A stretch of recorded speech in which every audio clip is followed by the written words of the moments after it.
Well, welcome back, everybody, to this week's episode of the USA Carry Show. I'm your host, Sal, with my partner in crime, Luke, is with us tonight, and we have a very, very important topic to discuss this week that concerns all of us, any armed citizen, even unarmed citizens. If you find yourself in an incident in which you must use force to defend yourself, this is a key component of your knowledge base that really needs to be in place so that you do things correctly and within the scope of the law. So we're going to be talking about stand your ground, duty to retreat, castle doctrine, what the difference between all of those things are. Now, Luke and myself, we are not attorneys. Nope. However, we deal with this kind of subject matter all the time. One thing about attorneys, unless you get specifically use of force lawyers who specialize in it, just because somebody's an attorney, for example, they might be a real estate attorney. It doesn't mean they know much about, use of force law. So I just want to throw that out there. Certainly, we've mentioned these names many times before. Read the books by Andrew Branca, who is an attorney, who's certainly the leading use of force attorney in the country, and read Masad Ayoub's books, who is not an attorney, but is absolutely one of the leading authorities on this whole realm. He's been dealing with it, writing about it, etc., pretty much longer than anybody. So we'll mention that. But most people in this sphere, like we are pretty knowledgeable about this set of laws because it's a big part of what we do. So we want to pass on some of that understanding tonight. So with that said, Luke, break it down for us. What are we referring to when we talk about these three different legal concepts? Gotcha. So we've got pulled out the definition of duty to retreat. That's the legal requirement to attempt to safely withdraw from a threatening situation before resorting to force, right? So if you have the option to get out of there, you're required to, right? And then we've got stand your ground. So that's the legal right to use force, including deadly force, to defend oneself without a duty to retreat first. And then we've got castle doctrine. So a lot of times I've seen that used interchangeably with stand your ground, and they're not. Yeah. So castle doctrine basically removes the duty to retreat in your own home. And it varies from state to state. For example, some states, the castle doctrine extends to what is referred to as your curtilage. That is your areas of common use around the home, like maybe your front yard, external garages. Some states, it's only the dwelling. Some states, it even applies to your vehicle, etc. Like here in Louisiana. Okay, so it varies. But to sum it up, in broad buckets, and again, from state to state, there's going to be major or minor differences at least. But to sum it up, stand your ground law lifts the obligation to retreat from the self-defender in public, as long as you are somewhere where you are legally able to be. So it doesn't mean if you're trespassing somewhere, you don't have this right. Okay. Castle doctrine removes the duty to retreat from the home, and again, depending on the state, sometimes that expands to your curtilage around the home. And finally, duty to retreat in all states that still enforce that means if you have a safe avenue of retreat, you are obligated to use that avenue of retreat before resorting to force.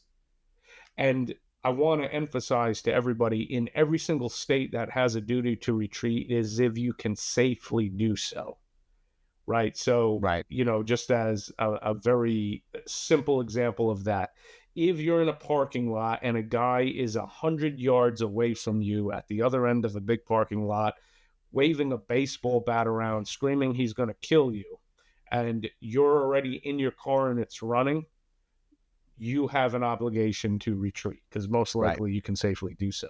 However, if you're in the restroom and there's only one door in or out of the restroom, and same guy is now standing in that doorway, waving around the baseball bat saying he's going to beat your brains out, well, now that's a little bit different, right? How do we retreat safely from that? Okay, so all states that have a duty to retreat have that specific clause that if it's safe to do so. Gotcha. You said it's 11 or 13 states left that have a duty to So retreat. based on several sources, I'm finding it says 13. Andrew Branca, I believe, said it's 11. He might be obviously more privy to the most recent changes made. So bottom line is everybody can do their own research. Certainly do the research to know what your own state or the state you Right. spend time in has. But essentially, it's a minority of states that still have a duty to retreat. Everybody has heard a lot about Florida with stand your ground, and basically it allows everybody to, get mad and shoot people in the streets, and this ridiculous argument Right. that the media makes. California has stand your ground in place. Mhm. If you look up the states that have California was one of them. So Florida apparently was the first state. Maybe that's why it's still the poster child of hatred for the media when it comes to this topic.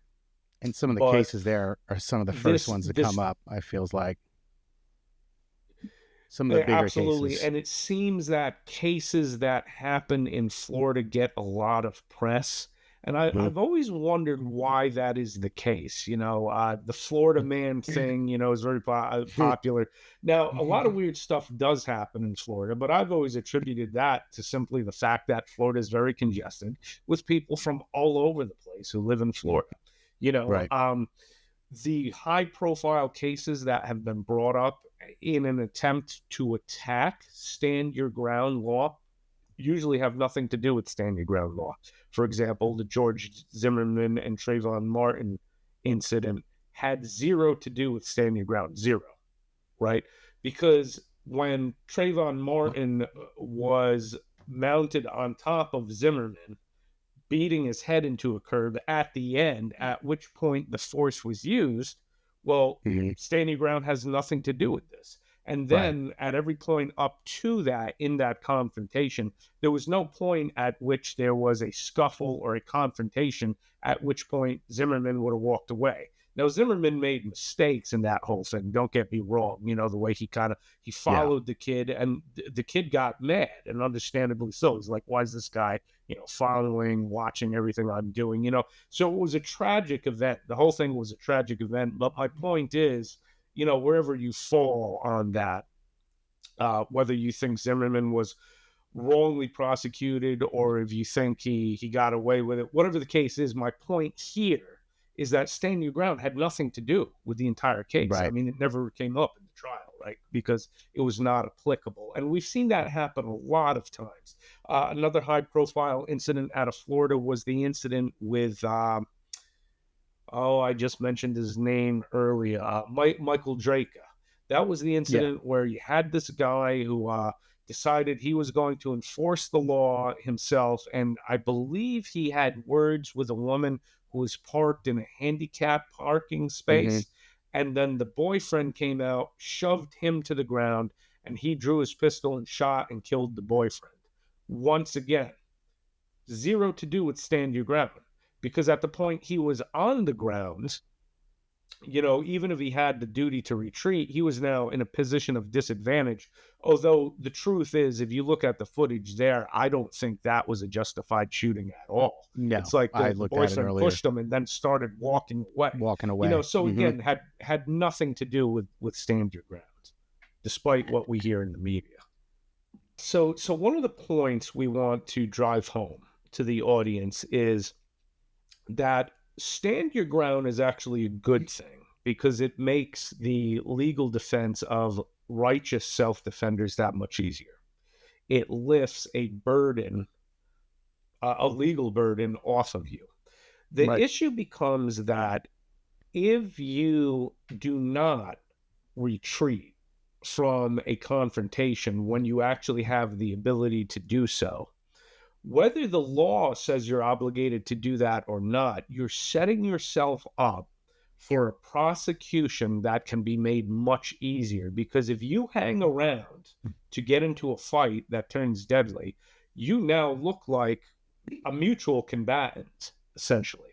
So Mm-hmm. most of these situations that I've seen where it becomes a big deal, where stand your ground actually does come into play, is incidents where something happens and there's ample opportunity for the self-defender to walk away, but they don't.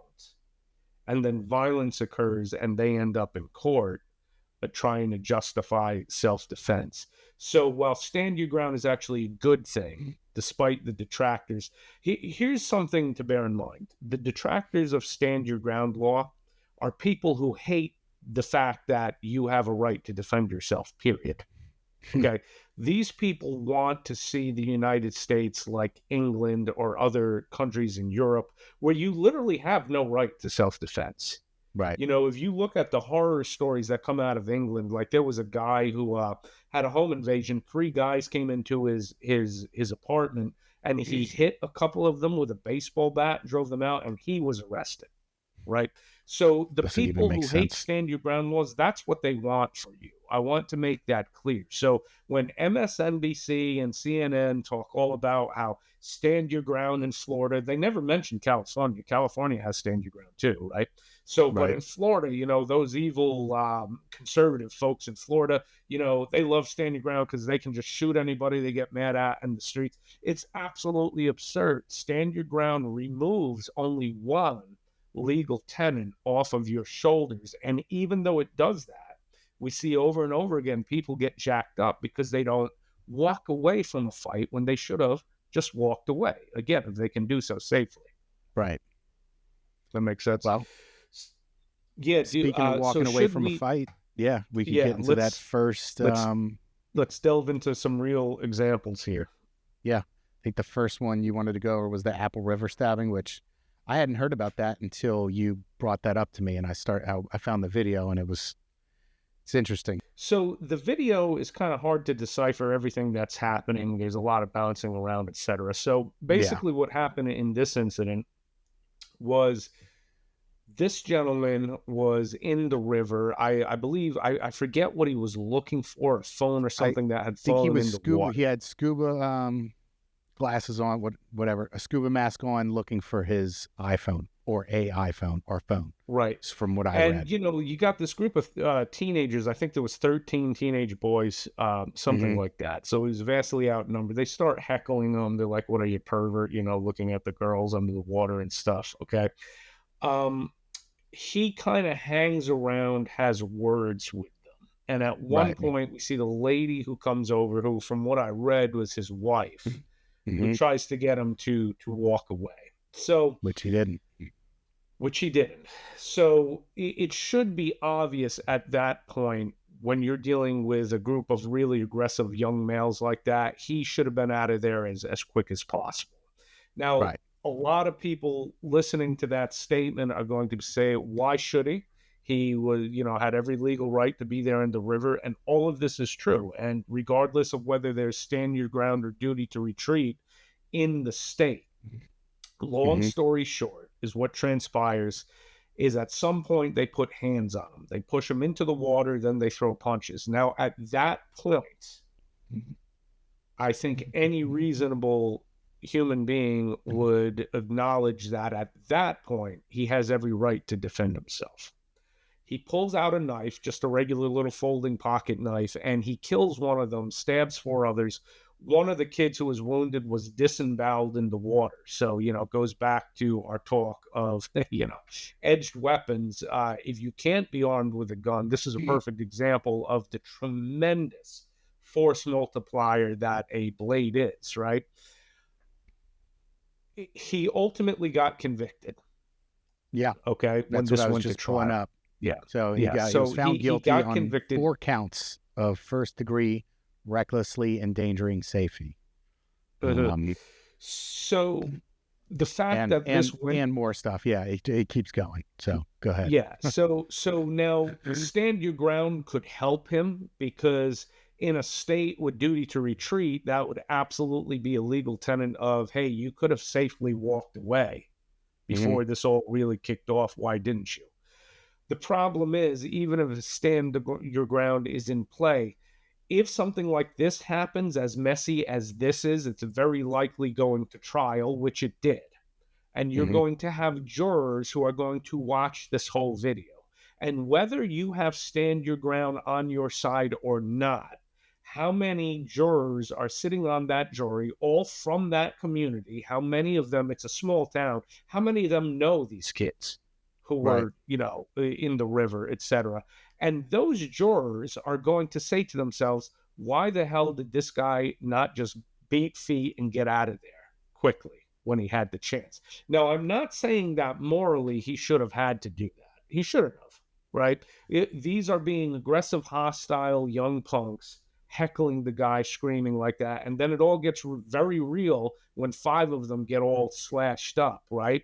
Mm-hmm. So, yeah, morally, I think if I was sitting on that jury, honestly, I don't think I would have gone along with a conviction, because from what you see, when it actually kicks off, they assault him, they push him in the Right. water, there's punches thrown, and he's vastly outnumbered.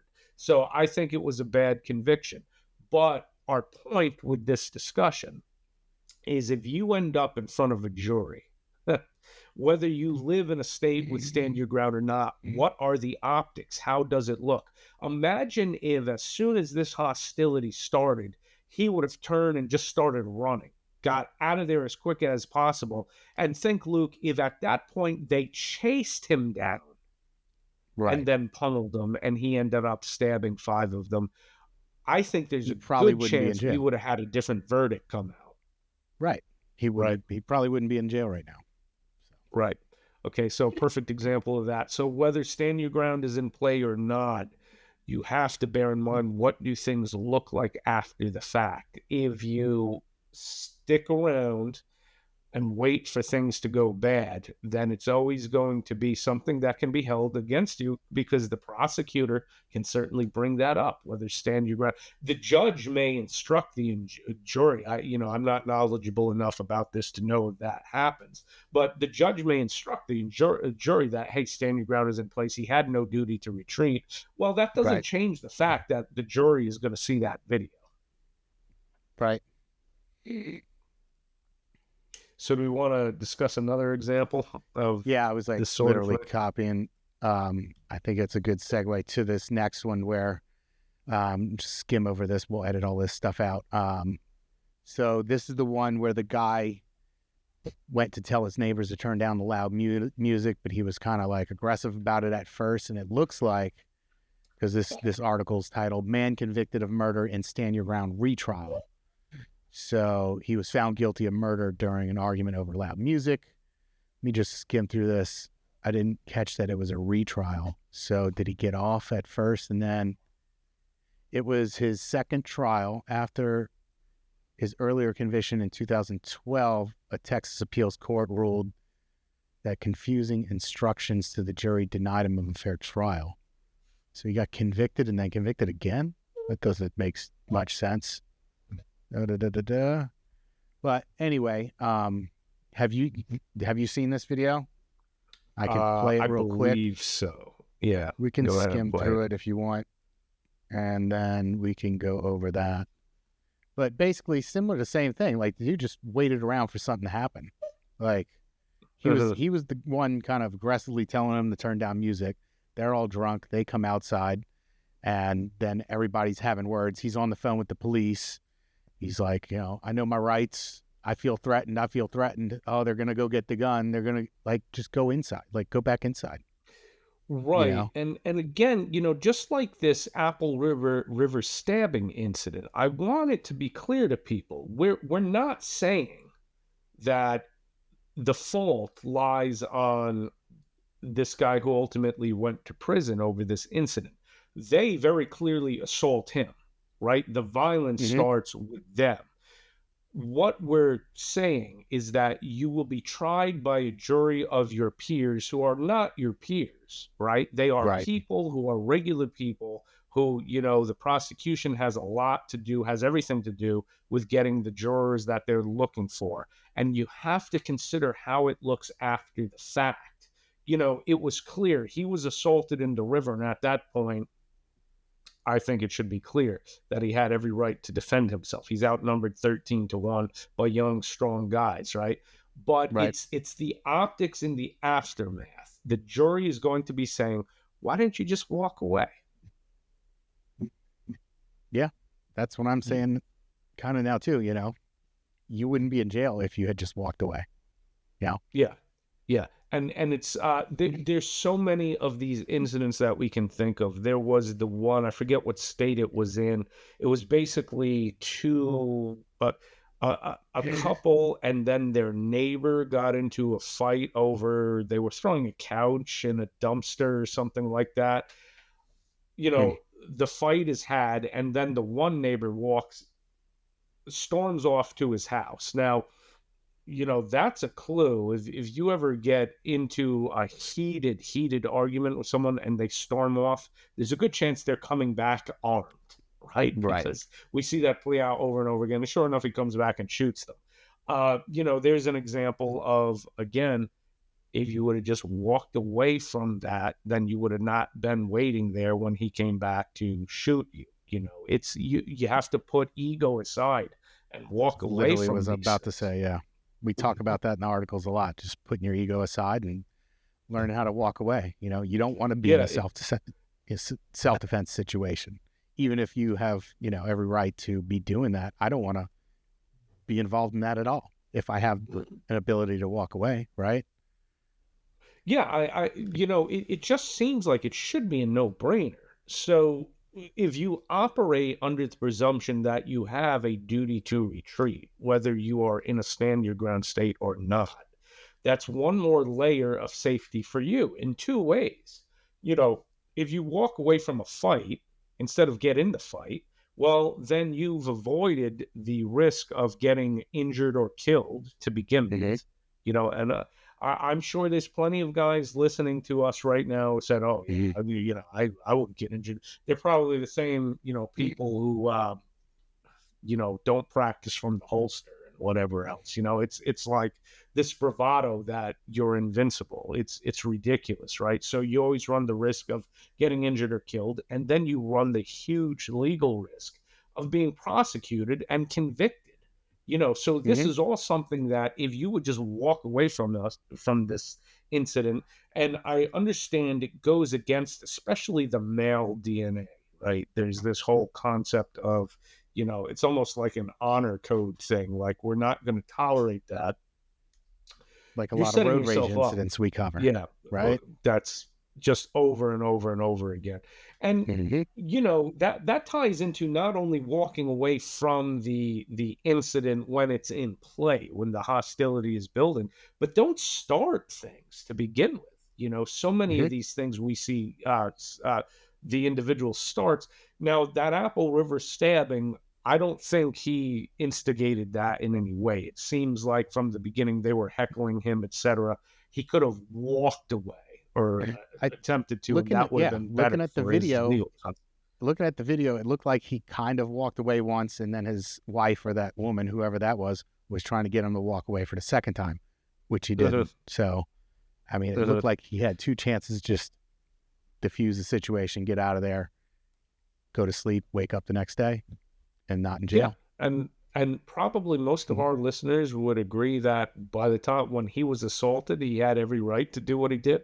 But he's going to be judged by, regular Earth people who are not into this whole scene, who don't understand these concepts. And that's what you have to set yourself up for. What we see very often is not only is there a failure to walk away. Again, this guy in the river failed to walk away, but he does not seem to have been involved in instigating it. It looks like those teenagers started heckling him. They instigated the situation. But many other times we see the guy who ends up going to trial actually starts the thing. Right. So there's a violation of not only whether the duty to retreat is in place or not, but there's a violation of maintaining your innocence. If you start something, it becomes very hard to argue legitimate self-defense if things go bad and things go kinetic and somebody ends up dead, right? Don't be compelled to enforce the law. Loud music, call the police and file a noise complaint. Somebody's parked in a handicap space. What are you, a police officer? You're not a sworn police officer who's on duty. Even police officers, if they're not on duty, they typically don't do this kind of stuff. Why would you go get into a fight with a woman who's parked in a handicap spot? What, you're the Right. handicap spot enforcer, and you see where that led. So mind your own business. That alone goes a long way. So Like, I would say let's clarify a bit the castle doctrine. Do you have that in front of you? The official terminology there again, Luke? the definition of castle doctrine. Yeah. So the principle, castle doctrine, the principle that one is justified in the use of deadly force to protect one's home and its inhabitants from intruders without being obligated to retreat. There's your definition for castle doctrine. Right. So this is another thing that gets people jacked up, because a lot of people think castle doctrine means you can do whatever you want in the use of force within your domain, right? And that's not the case. Again, you can see right there in the verbiage, it lifts the obligation to retreat. That's all it does. And, that makes perfect sense. It would be absurd to not have castle doctrine in place because realistically, if you're in your home, I guess there's some occasions on which you could safely retreat. You run out the back door, but, your family's in the house or your kids upstairs, it's ridiculous. Right. So the only thing the law is saying is that you are not obligated to retreat from your own home, to retreat from that danger. I think a lot of people have the misunderstanding and the impression that castle doctrine means that they can do whatever they want when it comes to the use of force in their home. So things that we've seen happen, shooting people who don't need to get shot in the house. Just because somebody's in your home who's not invited doesn't automatically mean that you're justified in shooting them. How often have we seen incidents like, some drunk wandering around through the neighborhood and, all these modern neighborhoods, they all look the same. He just comes into the wrong house. The same kind of people who are so quick on the trigger are the same people who leave their doors unlocked. Right. That this is one of the reasons, even during the day, leave your doors locked, keep your doors locked so you don't have this kind of incident. So it's happened a number of times. Somebody comes in and they flop out on the couch. They think they're in their own house. Homeowner finds them, is scared, and shoots a guy who's just there because he's drunk. Right. I think I covered something like that just recently. Obviously, the door was unlocked. He came in, but I think they got into a scuffle, and the guy was actually carrying in his home and shot him. So, good shooting, but why was your door unlocked to where somebody can just walk in? But good for him for carrying while he was at home too. So absolutely, hey, absolutely. Digging for one, but good for that. His failure point was lock the door being unlocked. Now, to clarify, there are incidents that happen where it's false identification or wrong identification, rather, of the house where it's been justified. So there was an incident years ago where a teenager, a huge kid, great big guy, snuck in through an open basement window, I believe it was. He thought he was in his own house. He was, all sheets to the wind drunk. He came in, the homeowner, everybody was asleep upstairs. The homeowner confronted him. All he saw was this enormous guy walking up the stairwell, told him to stop several times. The kid did not stop, and the homeowner shot and killed him. Completely justified, did not even get prosecuted, as it should not. Right. But it's just a tragedy, right? Because now this homeowner has to live with that. I'm sure he didn't want to have to do that. Completely justified in doing it. So it's not to say that it's never justified to shoot somebody who's there who doesn't mean harm.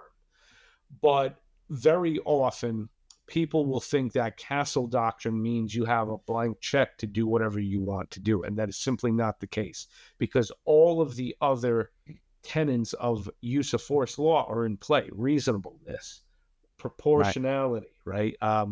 So you can't for example, stand over a guy who you just shot to the ground and he's still alive and execute him, because, well, castle doctrine, I'm good to go with that, right? There, all of those other principles are still in play. The only thing castle doctrine specifies is that you're not obligated to retreat out of your dwelling during a use of force or during any kind of confrontation. Should we touch on, because I know there's been so many articles, on USA Carry over the years about these kind of things, the duty to retreat. So if you live in a state, which is, again, a minority of states now still have a duty to retreat. I know people don't like that, and stand your ground is a good thing, because when things transpire, that's yet another level of protection for the self-defender, right?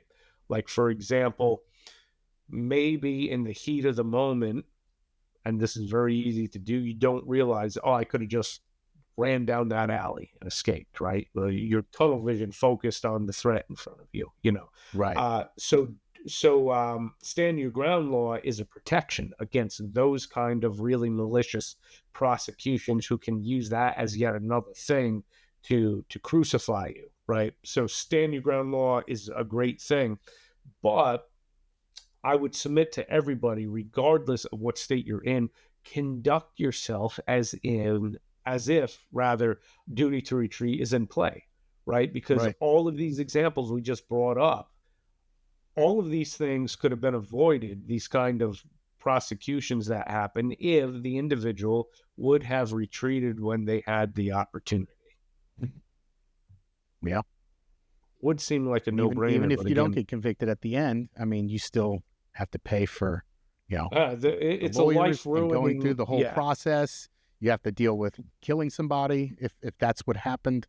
So there's a lot more involved. Like, what does your family go through? What does it do to your finances? What does it do to your job? Do you think your employer is cool with you, being out now for 6 months while you're on stand trial? It absolutely upends every part of your life. And if you could just walk away from all of that, it just seems baffling how people over and over again will fall into this trap of, machismo and ego involved and all of that.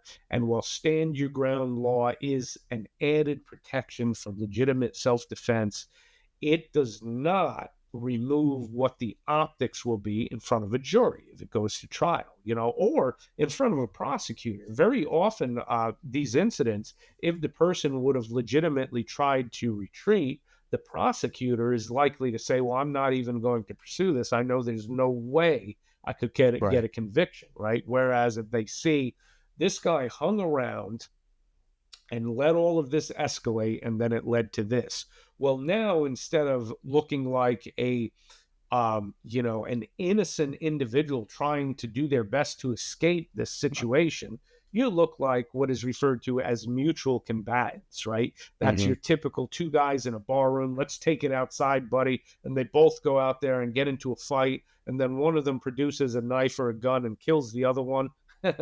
It's really hard to justify that as self-defense if you were a mutual combatant who agreed to that. And when you hang around and let things escalate, that's what it starts to look like. For sure. Does that make sense?